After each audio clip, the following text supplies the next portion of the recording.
మరి వీళ్ళకి నిజంగానే ప్రభుత్వ ఉద్యోగులకు సంబంధించి గుడ్ న్యూస్ అందిందా, లేదంటే వీళ్ళేమన్నా షాక్కి గురయ్యారా? బయటికి వచ్చి ఉప ముఖ్యమంత్రి చాలా చాలా మాటలు చెప్పిండ్రు. యాక్చువల్గా 3 డిఏలు కాంగ్రెస్ ప్రభుత్వం అధికారంలోకి వస్తే 3 డిఏలు ఒకేసారి ఇస్తాము అని ఎన్నో ప్రగల్భాలు పలికినటువంటి కాంగ్రెస్ ప్రభుత్వం ఒక డిఏ తోటే సరిపెట్టింది. ఇంకో డిఏ 6 నెలల తర్వాత ఇస్తామనేసి మాట దాటేసిందనేసి నేను అంటున్నా. మరి నాయకులు తోటి మాట్లాడదాం. వీళ్ళు ఏమంటారు? వీళ్ళు సంతృప్తిగానే ఉన్నారా? షాక్ ఏమన్నా గురైనరా? హుసేని అన్న, మీరు చెప్పాలి.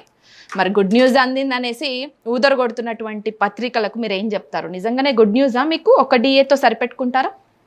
రాష్ట్ర గౌరవ ముఖ్యమంత్రి గారు మాట ఇచ్చిన విధంగా క్యాబినెట్ సబ్ కమిటీ మీటింగ్లో, క్యాబినెట్ కమిటీ మీటింగ్లో మరి వారు తీసుకున్న నిర్ణయాలు మేము కూడా నిన్న అందరం కూడా మరి యూనియన్ ఆఫీస్లో టీవీ ఛానల్స్ అన్నీ కూడా చూడడం జరిగింది.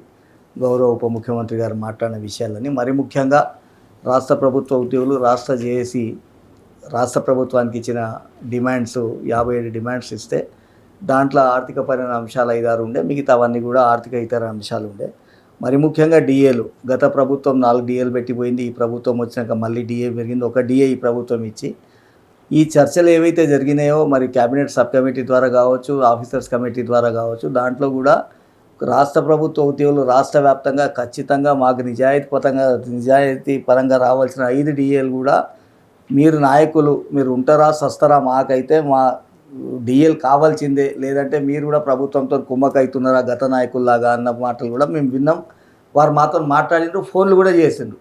మేము ప్రభుత్వాన్ని కూడా రాష్ట్ర జేఏసీగా మొన్న జరిగిన సమావేశంలో కూడా దాదాపు 70-80 సంఘాలకు సంబంధించిన ప్రతినిధులం అందరం కూడా సెక్రటరియట్లో హాల్లో కూర్చొని మాట్లాడినప్పుడు కూడా వారికి చాలా స్పష్టంగా చెప్పినాం, ఎట్టి పరిస్థితుల్లో కూడా డిఏలు అయితే మీరు విడుదల చేయాలి, క్యాబినెట్లో ఆ నిర్ణయం తీసుకోవాలంటే ఖచ్చితంగా మీకు సంతోషమైన వార్తనే వస్తుందని చెప్పి వారు కూడా ఆ రోజు మాట ఇవ్వడం జరిగింది. మళ్ళీ నిన్న చూసినప్పుడు ఒక డిఏ ఇస్తున్నాం, ఇంకో డిఏ 6 నెలలకు ఇస్తామని చెప్పి కూడా వారు చెప్పడం జరిగింది.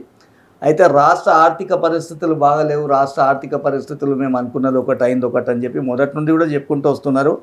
అయితే మెజార్టీ ఉద్యోగులు ఎప్పుడు కూడా సంతోషాన్ని వ్యక్తం చేసే ఆ స్టేజ్ దాటిపోయినాం. ఎందుకు దాటిపోయినామంటే నిజాయితీ పరంగా మాకు రావాల్సిన పైసలు సమయానికి వస్తే మేము మాకున్న పొత్తు నెల అయితే ఆ స్కూల్ ఫీజులు, ఇంటి కిరాయి, కరెంట్ బిల్లు అవన్నీ కూడా ఒక ప్రాసెస్ ప్రకారం జరగాలి. కానీ ఈ ప్రభుత్వాలు మాకు నిజాయితీ పరంగా రావాల్సిన పైసలు ఇవ్వకుండా ఏదో ఒక కారణంతో ఆ సమయం దాటుతుండ కొద్దిగా మా పైన కూడా అపారమైన ప్రెజర్ పెరిగింది.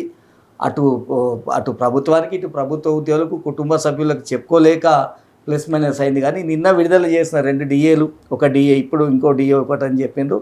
మేమైతే మళ్ళీ కూడా రేపు ఎల్లుండి మరి ఉప ముఖ్యమంత్రి గారితో కలుస్తున్నాం, వారికి మళ్ళీ కూడా ప్రెషరైజ్ చేస్తాం. ఇంకొక డిఏ ఖచ్చితంగా, అంటే 3 డిఏలు అయితే ఖచ్చితంగా ఇవ్వవలసిందే. ప్రభుత్వానికి కూడా ఇబ్బంది ఉందన్న మాట మాకు కూడా తెలిసింది, మేము కూడా చూస్తున్నాం. కానీ ప్రభుత్వ ఉద్యోగులకు వచ్చే వరకే ఇబ్బంది ఉంది అంటే అది మరి కొద్దిగా ఇబ్బందికరంగానే ఉంటుంది. కాబట్టి సంతోషం అంటే వారు చేసినందుకు అయితే కృతజ్ఞతలు తెలియపరిచినాం. కాకపోతే ఉద్యోగుల పక్షాన నిలబడ్డప్పుడు ఖచ్చితంగా ఇంకొక డిఏ కూడా మరి 6 నెలలు కాకుండా రాబోయే 3 నెలలనే విడుదల చేయాలన్నది మా అందరి ఆలోచన అని చెప్పి అనుకున్నాం.